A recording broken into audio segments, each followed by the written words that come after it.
hanging out right now with Steve Smith Sr., my compadre from the NFL Network and NFL Media Group, back on the NFL Network and Fox coverage tonight. What do you think it will be like for Josh Allen to walk into the Buffalo Bills locker room after all those tweets and his draft day roller coaster, Steve? Well, you got to look at millennials.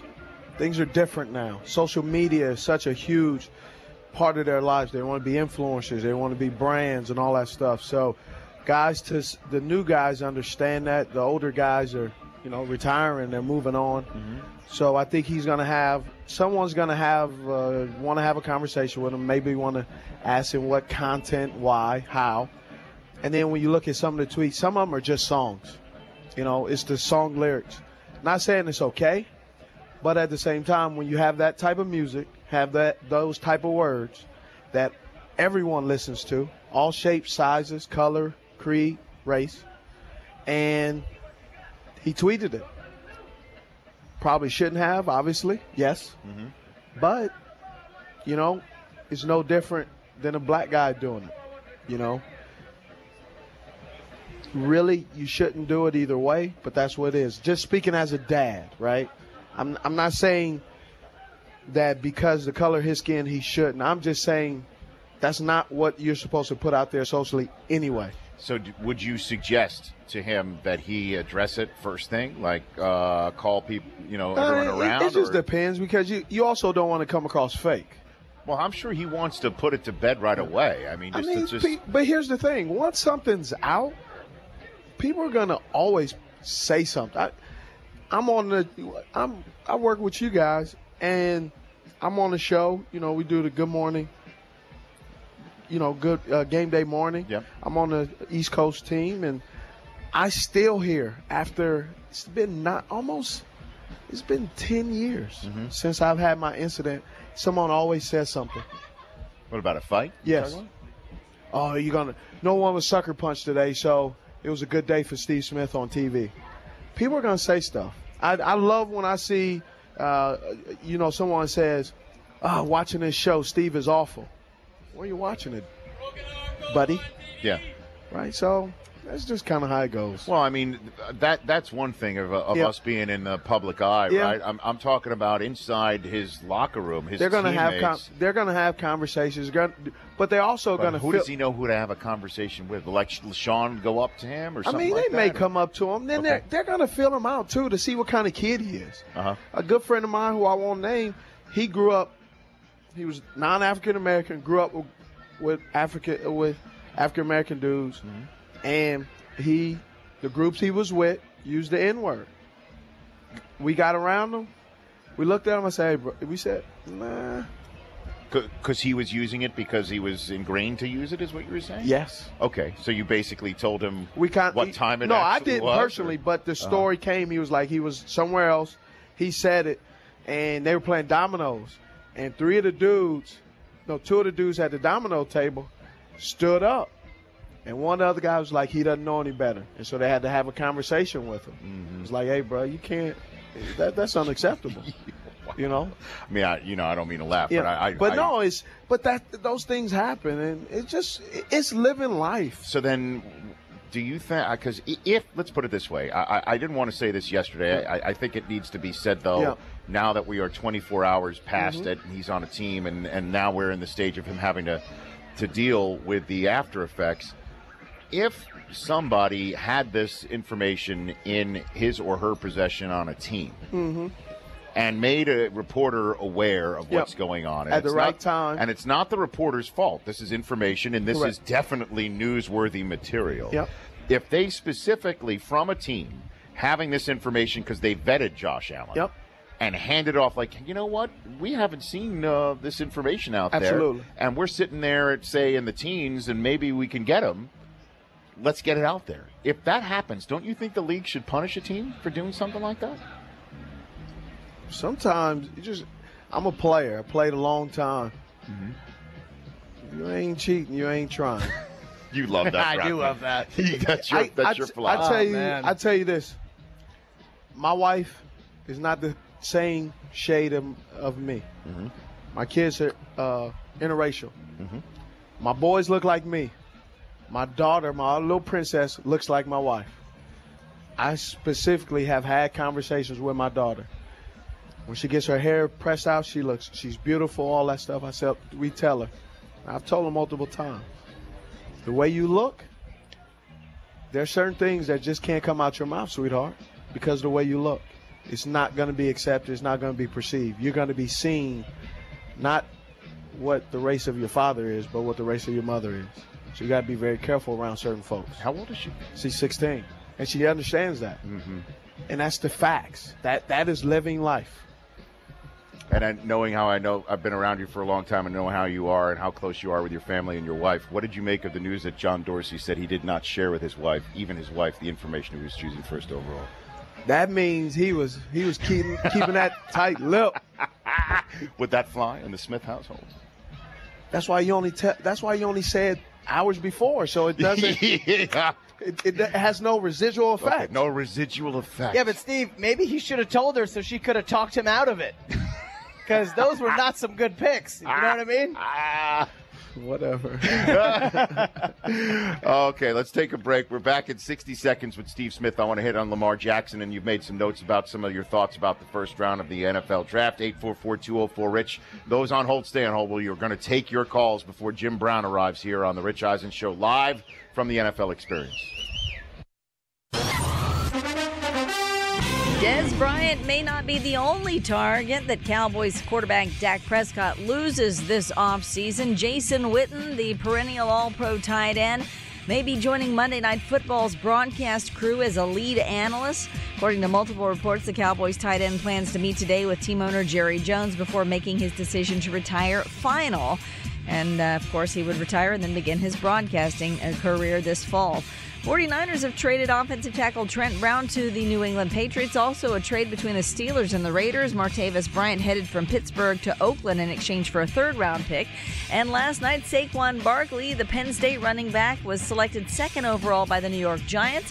His pick generated more jersey sales on draft night than any other first-round pick. Top overall pick in last night's draft was quarterback Baker Mayfield. He's headed to the Cleveland Browns. I'm Deb Carson. We are Sports. Play ball! Tomorrow, settle in for an afternoon of baseball on FS1. First, the Diamondbacks take on the Nationals. Then the New York Yankees battle the LA Angels. It all begins tomorrow at 4 p.m. Eastern on FS1. You're listening to The Rich Eisen Show.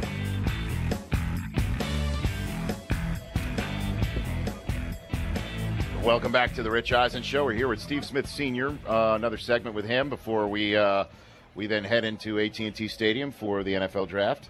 The Honda Pilot Insider Report is what Steve Smith is bringing us right now, brought to you by the Honda Dream Garage Spring Event, the best part of spring outside of baseball. You can get a great deal on the comfortable 2018 Pilot. Hurry into the Honda Dream Garage Spring Event at your local Honda dealer.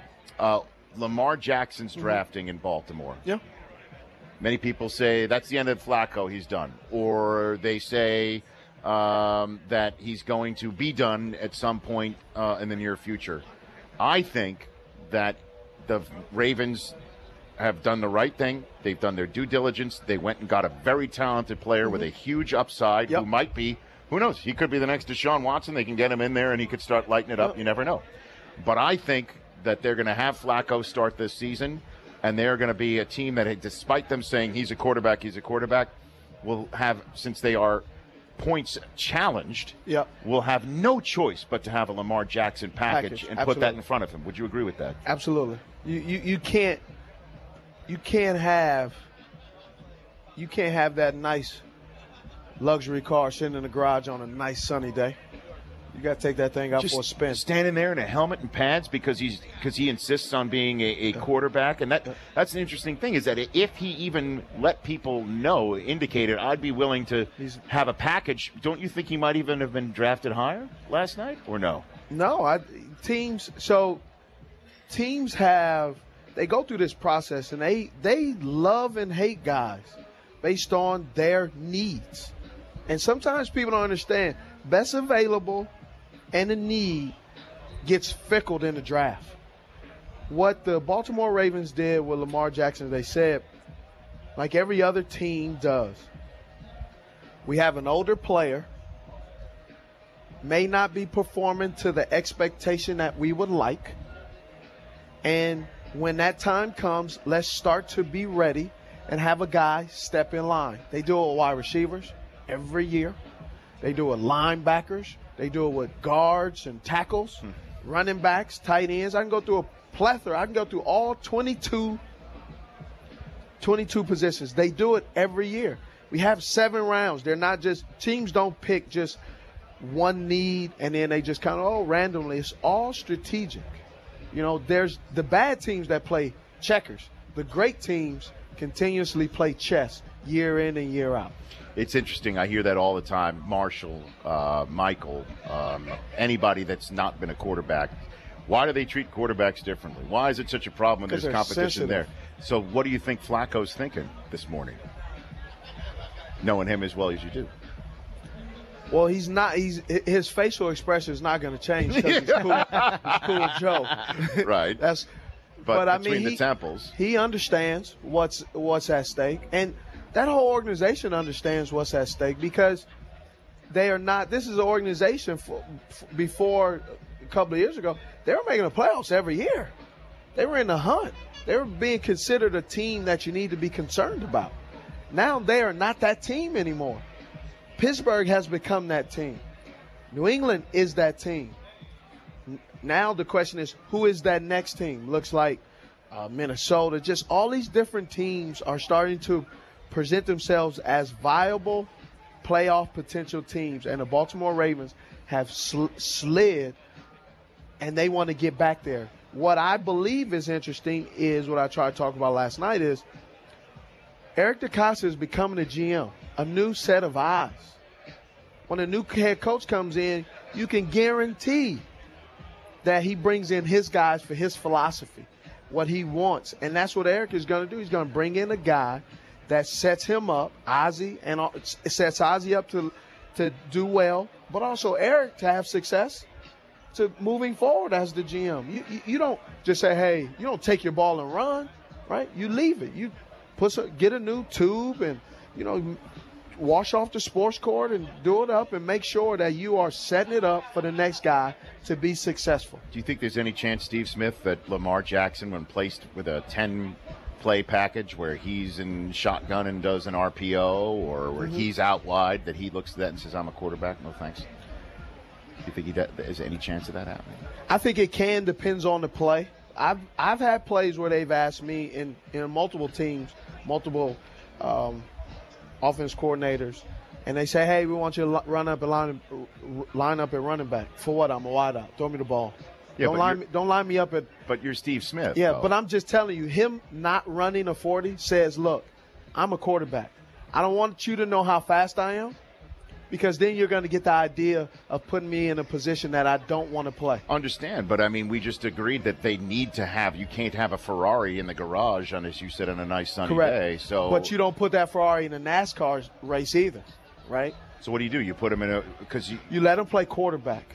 You allow him to throw the ball. So Flacco comes off the field for a few plays. Hey, that's where the business aspect comes. Are you going to be a team player? That's just part of the gig, man. That's part of the gig. Steve Smith in the Honda Insider Report here on the Rich Eisen Show.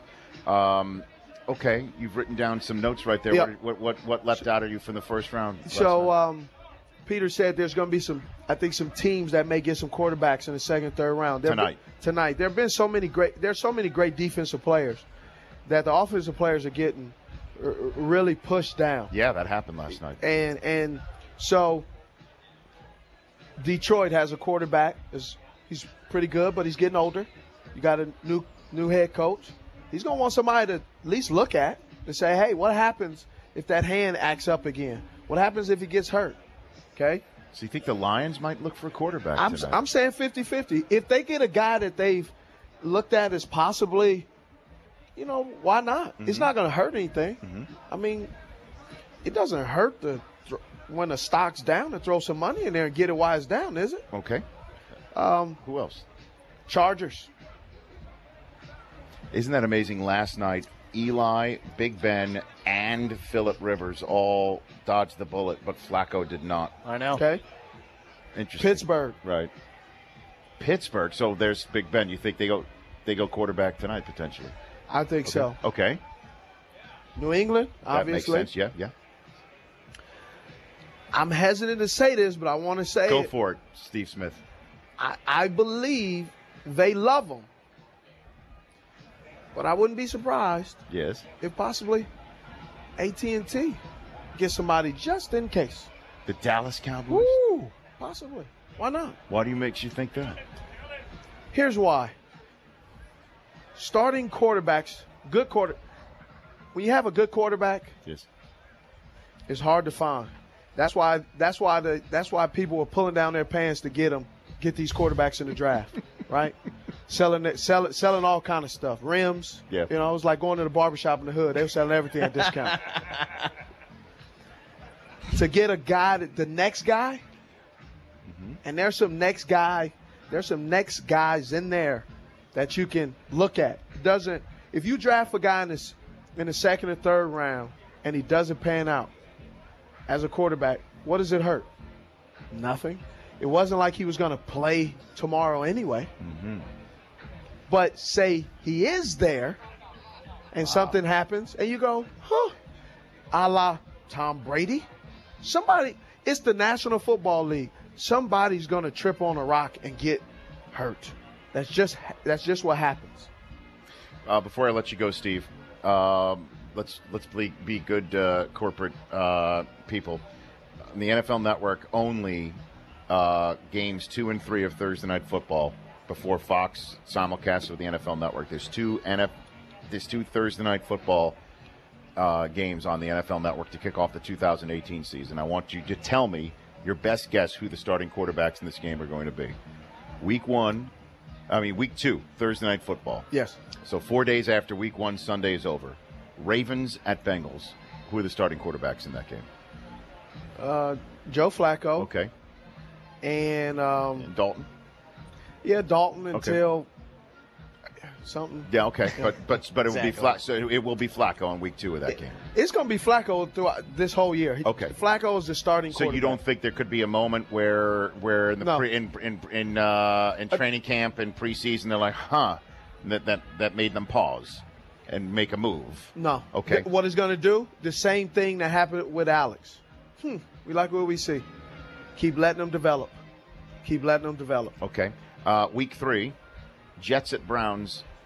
Who are the starting quarterbacks Week 3? The veterans are the starting quarterbacks. It's Josh McCown versus Tyrod Taylor? Yes, it is. Here's why.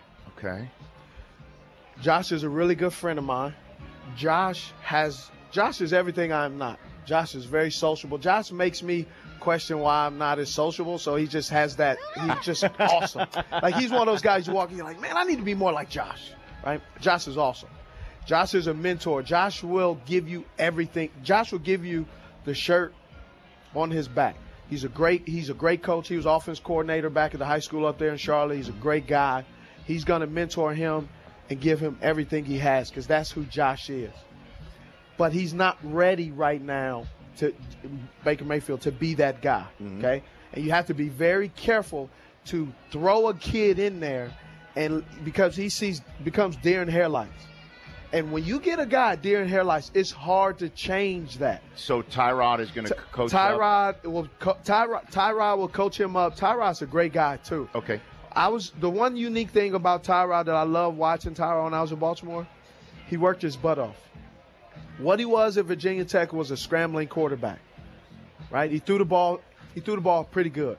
What he worked on his game when he was in Baltimore got him right there. He works on his game. He works on the touch. He's going to improve that young man because he knows what it's like to not feel wanted, because that can happen at times. We need a backup. You feel unwanted. Well, before I let you go, when Darnold was drafted, I'm like, here's a 20-year-old who's half the age of Josh McCown. I said that on the air last night, as you heard. So then I come off the air because I'm off Twitter during the broadcast because I don't want any pics tipped. So Josh McCown tweeted out last night, since posting texts is a thing now, here's one from my oldest daughter after we drafted Sam Darnold. The text from his daughter says, he's less than a year older than me. Yes. Crazy. And Josh responded, wow. Thanks, Bridge. Bridget. She's at Tennessee. And our two oldest are the same age. And that's crazy. That's what she said. Yes, he's so less than a year older than me. Yes. Crazy. That's how it is. Thanks for the info. I had a guy tell me in the locker room. He goes, first I knew he was going to be a wise ass. Mm-hmm. He goes, "Hey, Mr. Smith." Uh-oh. I said yes. He goes, "When you were drafted, I was in the first grade." I said, "You officially made me feel old." Who was it? Tell us who it was. Come on. It was Max from Minnesota, the tight end. Okay. I can't remember Max's last name right now. Uh-oh. That's a problem if we can't remember No, name. because I never really called him by his last name. Okay. It was the tight end from Minnesota that we drafted a couple of years ago. Yeah. Great kid, though. Max Williams? Yes. Max Williams, there you go. 2 X's. Good to see you, sir. Appreciate it. We'll see you later tonight. Yes, sir. You're the man. That's Steve Smith right here. The Rich Eisen Show, weekdays at noon Eastern on Audience.